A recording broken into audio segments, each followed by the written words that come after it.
Hola, ¿qué tal a todos los seguidores de Pamer? Los saluda Renato Carrasco. Bienvenidos a un nuevo programa. Este programa donde tratamos de resolver todas las inquietudes o dudas que, como padres de familia podemos tener acerca de nuestros hijos, ya sean niños o adolescentes. El tema de hoy: mi hijo hace bullying.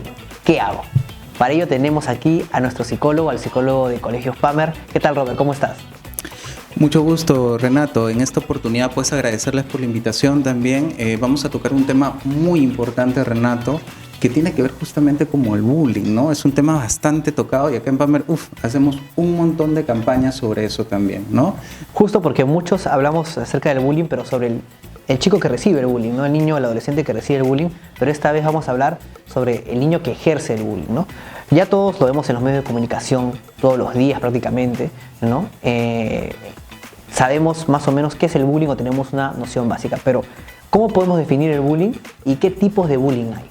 Claro, en realidad el bullying no viene a ser justamente una agresión que le vamos a dar a una persona, ya sea psicológica, física, ¿no? Y en este caso el bullying va a tener siempre a un agresor y evidentemente a una persona que va a ser agredida, ¿no? Ahora, también van a haber un montón de factores alrededor, tanto en la persona que es agredida y tanto en la persona que es el agresor. Como te escuchaba, Renato, tú mencionaste que vamos a tocar una parte importante, porque si bien es cierto, se habla mucho sobre la persona que es agredida, ¿verdad? Uh-huh. Pero ahora vamos a tocar la parte importante, que es la persona que está detrás de la persona que agrede, ¿no? Porque hay justamente esos factores, ¿no? ¿Por qué puede haber un estudiante que es agresor? ¿Por qué hace bullying? ¿Qué es lo que le lleva a hacer bullying? Nos preguntamos muchas veces, ¿verdad? Claro, y eso iba a mi segunda pregunta, ¿no?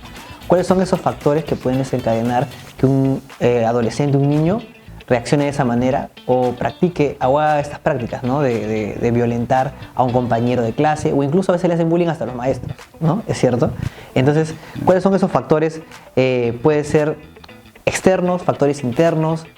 ¿Qué es lo que finalmente desencadena que un niño se comporte de esta manera? Excelente, muy bien. En realidad hay muchos factores, ¿no? Uno de los factores principales es el familiar.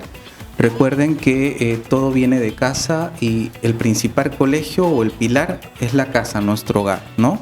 Ahora, ¿qué pasa si yo, por ejemplo, tengo un papá que es agresor? Y si yo durante toda mi infancia, ¿no?, he visto que mi papá agrede a mamá, ¿no? Entonces va a haber una predisposición a algo, un aprendizaje a que probablemente este niño pequeñito que está absorbiendo todo lo que está viendo en casa pueda ser un futuro agresor, ¿no? Existen niños incluso que empiezan siendo un poco tímidos, pero es porque reprimen muchas emociones de vivencias que han pasado en casa. Y luego, ¿dónde desencadena justamente esto? En el colegio, ¿no? Es decir, todo lo que yo no puedo hacer en casa, lo hago en el colegio, porque sé que en casa me gritan, hay papá autoritario, mamá autoritaria, pero en el colegio yo voy a ser el que ejerce esa autoridad.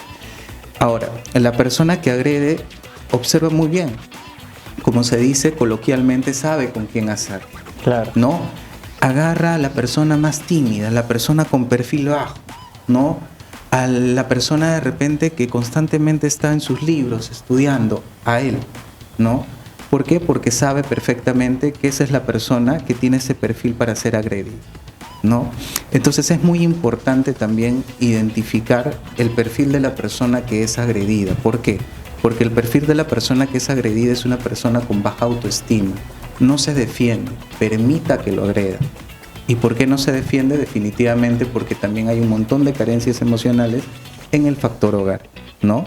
Y falta de comunicación, que ojo, para los papás que nos escuchan, el factor comunicación con los hijos es fundamental, ¿no? Justamente para prevenir todas estas cosas de las que estamos conversando. Han pasado 39 años desde que iniciamos esta aventura educativa, un increíble camino que siempre tuvo el compromiso de brindar la mejor educación para formar a los líderes del Perú. Hoy, toda esta experiencia nos ha llevado a renovar nuestra promesa para acercarnos más a los padres y estudiantes que forman parte de nuestra gran familia. Por eso, seguimos a la vanguardia de la educación y evolucionamos para ofrecerte mucho más que el aprendizaje de tus hijos. En un mundo de cambio constante, sabemos que es necesario pensar en grande para darte lo mejor. Por ello, renovamos nuestro concepto de marca, una gran promesa que busca brindar lo que somos, lo que necesitas y lo que ofrecemos. Porque Pamer es mucho más que un colegio, es una gran familia, en donde podrás encontrar lo mejor para ti.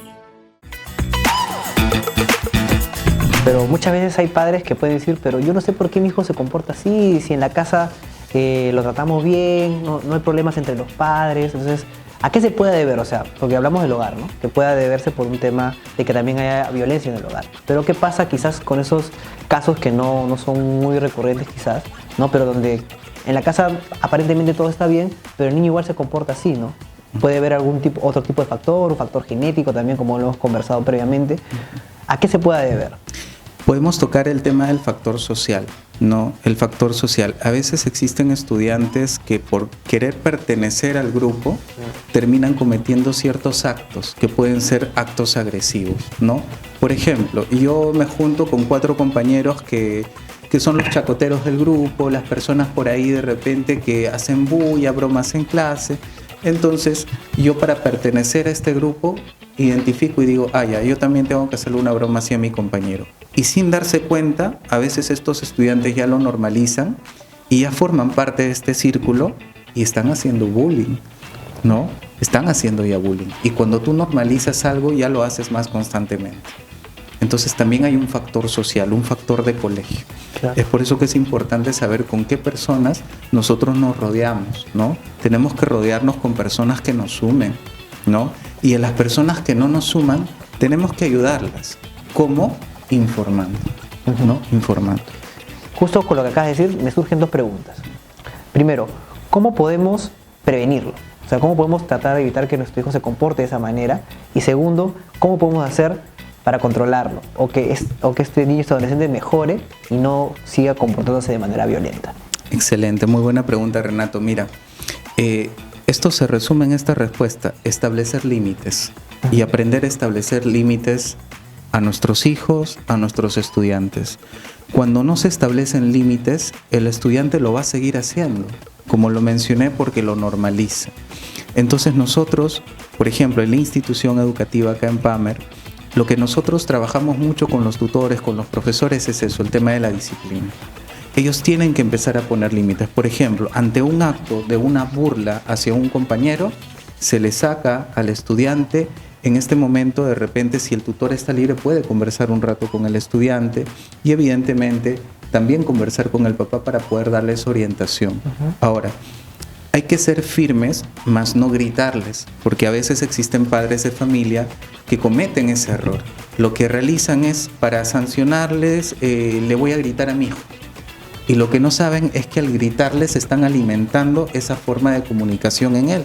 Porque el hijo también dice, pero gritar es normal porque mi papá lo hace.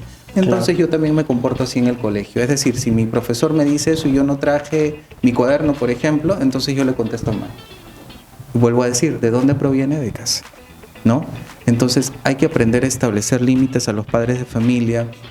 Definitivamente es un trabajo multidisciplinario con el colegio y estar en constante comunicación para brindar esa orientación que también ellos necesitan muchas veces. Y bueno, ya para ir finalizando con esta entrevista, creo que también podemos darle un mensaje a los padres que están pasando por esta difícil situación. Muchas veces los padres no quieren, ¿no?, que su hijo se comporte de esta manera o que vaya por ese camino, ¿no? Pero ¿qué podemos decirle a esos jóvenes que en este momento quizás fungen esa función de bullies, ¿no? Y qué se les puede decir, ¿no? O sea, para alentarnos quizás a que cambien su comportamiento. Por ejemplo, lo que podríamos realizar, ¿no?, en primera instancia a los padres de familia, y decirles a los padres de familia es lo siguiente. Número 1, no hay que sentirnos mal, hay que tomar las cosas con mucha seriedad, porque también a veces existen papás que pasan esto por agua tibia y justifican la conducta de su hijo. Nosotros no podemos justificar, porque una forma de disciplinar y amar a su hijo es justamente estableciendo límites. Cuando uno ama, establece límites, y eso el hijo lo aprende desde casa.